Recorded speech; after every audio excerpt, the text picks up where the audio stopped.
Hi, I'm Vanessa, and I am a sex and relationship therapist. And I'm Xander. I'm just a regular guy who happened to fall in love with this beautiful sex therapist. Oh, buttering me up. So, we have been making videos all month long, sharing 12 of our favorite relationship lessons learned from 12 years together. Wow. And can you believe it that this is already our last video? It happened so fast. It did, It just feels like those last 12 like years. just yesterday that I met you. So if you haven't seen our other 3 videos from this month, definitely make sure to go check them out. But we are going to be sharing our 3 final lessons learned in this video. So we are kicking off with relationship lesson number 10. Be the kind of partner that you want to have, especially when times are tough. So this might surprise some of you out there, especially some of the many ladies who have sent me emails and messages saying, where can I find my Xander? Can I steal your Xander? I'm flattered, but trust me, I'm not perfect. So despite all of that, there are still things about Xander that I would love to change, just as there are things about me that he would love to change. I think this is a almost universal experience that we all have things about our partner that we would love to change. So this is a really big topic, but one particular lesson that I have learned, or we both have learned within this realm of wanting to change your partner, is that when we actively try to change our partner, it usually is very ineffective. I don't know if you've noticed me trying to change you sometimes. Who likes to hear you need to do this? Or you need to be different. You need to change in this way. So one thing that I have really found myself getting curious about is sometimes there are things that are just minor annoyances to me. Like I just wish Xander would do something a little different or not forget to do this thing. And then sometimes there are things about him that I'd like to change that really feels like there's like a big emotional charge around it. Sometimes I even wonder for myself, like, why is it so important to me to have this be different or to have him change in this way?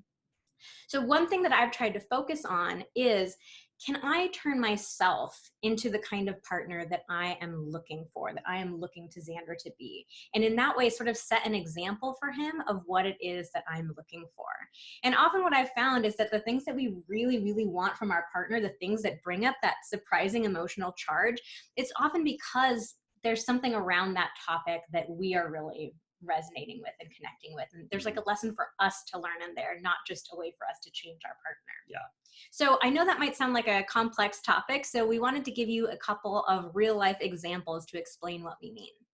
All right. So Vanessa is not always the most patient person in certain situations. When we have a plan and things go awry, Vanessa's not so great at rolling with the punches or thinking of alternative scenarios or the next best plan, and she can get kind of stressed out and upset and impatient at how things are going, whereas on the other hand, like I tend to be a really patient and kind of like logical person and be like, okay, this option isn't available, so then let's think about the next best option and try this and then we could try that.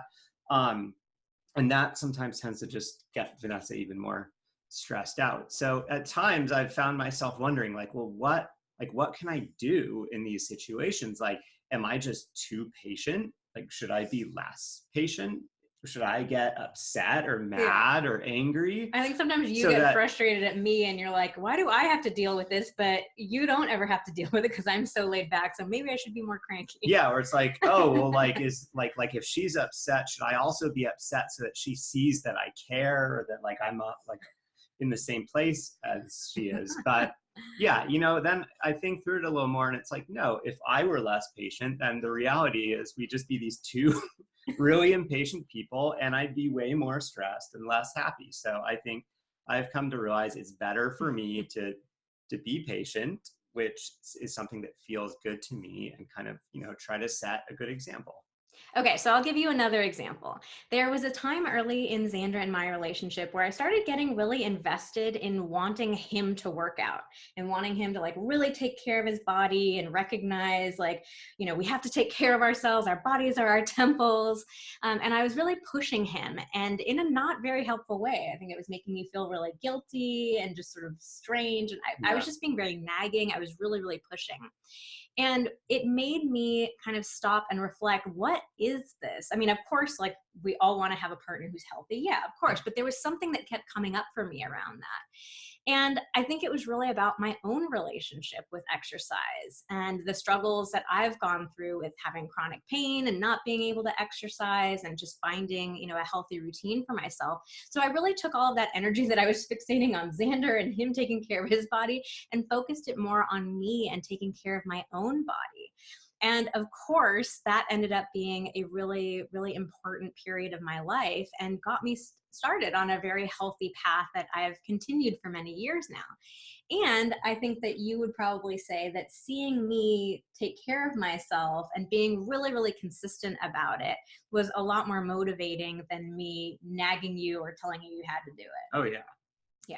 So it's just something just to think about, can you be the kind of partner that you want your partner to be? The things that you're really looking for from your partner, can you explore those things on your own?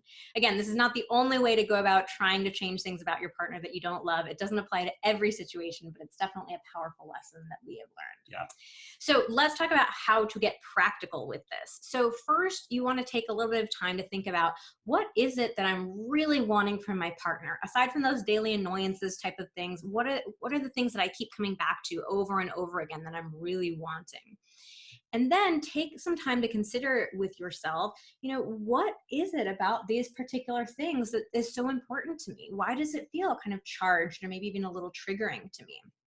Just see if you can get curious with yourself about what's your story around that particular thing. Yeah. And then finally, can you try showing up for yourself in that same sort of way? So even if you look at this as it's just a little experiment, I'm going to try this out for a few weeks, you're definitely going to feel some resistance to like, no, I don't want it. I want my partner to do it. But just play along with it for a couple of weeks and see what it stirs up for you. Okay, relationship lesson number 11 is you are going to have to keep teaching your partner how to love you, and that is okay. So in one of our videos earlier this month, we talked about the fact that your partner cannot read your mind. Nope. So another one of the ways that this dynamic comes up is that your partner can't read your mind and know what you need to feel loved. Especially not in every single moment. Yes, especially not in every single moment.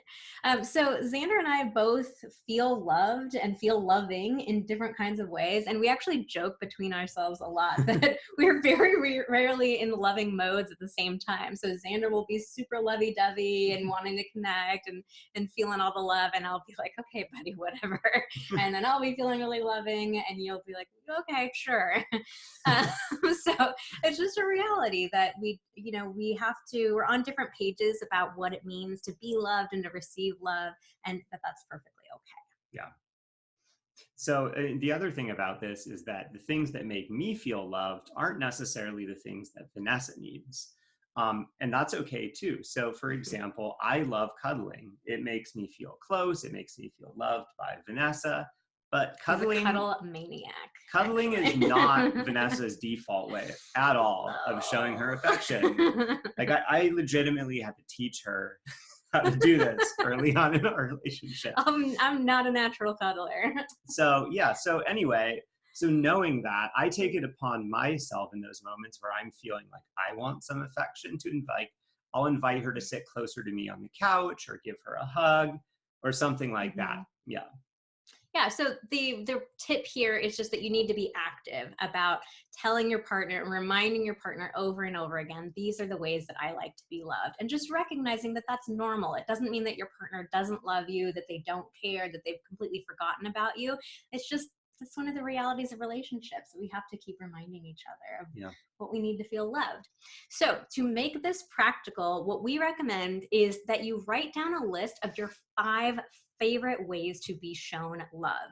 If you could just, control your partner and then have them love you in the exact way that you want to be loved, what would be 5 practical things that you could program them to do for you? So make a list and actually share your list with us in the comments below, or at least one item on your list. Let us know what is some of your favorite ways to be loved. Yeah. For me, definitely, I love getting a good compliment. Oh yeah. Yeah. So that's number 1. This is me fishing for compliments.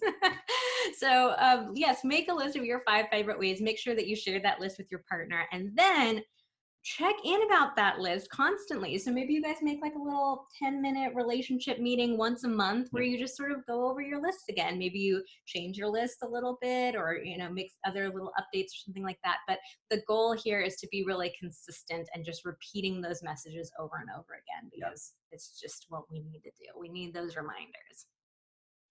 Okay, so that leads us into our 12th and final relationship lesson, which is that having an exceptional relationship takes constant effort. So I think that, you know, when we finally find ourselves in a good relationship, there's just so much joy about finding someone like, I met my match. This person's so great. We're so compatible. I did it. And the search is over. And then we very, very easily can just kind of go into autopilot, where we sort of take things for granted and we think that things are going to continue to be as amazing and wonderful as they are. So we go into autopilot, we stop putting in that effort. And from there, it's a very slippery slope from going into autopilot into starting to actually go into bad behavior. It's just, you know, it can be really frustrating to notice how easy it is for us to neglect our relationships and, you know, neglect the people that we love the most. But it is unfortunately something that is just so easily happens. So if having an exceptional relationship is important to you, it's really important to recognize that this is something that's going to take active, ongoing effort. So a couple of the things that we do to make sure we keep prioritizing having a great relationship include surprising each other with date night. So we take turns planning little date nights, and we always do it as a surprise for the other person. So it feels like it's really something special that's happening. We listen to podcasts together and talk about the advice that we've heard. And if we agree or disagree, we have a lot of check-ins about our relationship. We don't just talk about things when we're arguing or things are bad. Like, we check in and say, how are things doing? And, you know, what do you need from me? How can I be a better partner to you? After arguments, though, speaking of tough times, we are really clear about trying to talk about what can we do better next time? How can we improve this going forward? So it's not just resolving the fight, it's how do we get better at this, you know, moving forward. And even things like making these videos feels like a fun way to just keep, you know, working on our relationship, talking about it. It took a lot of effort for us to think about what were the 12 lessons that we wanted to share. So stuff like that really makes us feel like we're important to each other, and we keep putting that effort in to have an exceptional relationship. Yeah. So how do we make this practical?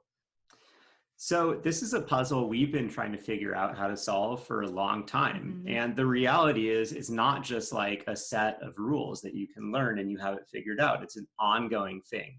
So we're thinking about doing something new in 2020 to help you be more intentional about creating an exceptional relationship on an ongoing basis. So we'd love to hear any feedback from you. Are you interested in something like this? Would you want to be working on your relationship kind of on an ongoing basis? Let us know. Yeah, so leave us a comment down below. Like I was saying just a minute ago, it's just so easy to go into autopilot in our relationships. So we've really been playing around with this idea of how do we keep our relationships top of mind? How do we keep working on them, keep being active and intentional, and not just slide into that autopilot mode? So we are not going to reveal anything just yet. We're going to be a little bit mysterious, but we definitely want to know, is having an exceptional relationship something that's important to you, something that you want more help and support and resources towards creating? So let us know down below. And thank you for watching our videos this month about our favorite relationship lessons from our 12 years together. Thank you for helping me learn these lessons over the last 12 years. You're welcome. Thank you too. If it weren't for you, I wouldn't have learned any of them. Ooh, that's very true. I'm trying to compliment you, but that actually is a kind of backhanded one, I think. So thanks again for watching. If you haven't already, make sure to subscribe to our channel so you get notified when our next video goes live. And definitely make sure to head on over to vmtherapy.com/subscribe to sign up for our email list and get our weekly email with free tips and strategies and suggestions. All right, thanks for watching. Bye. Bye.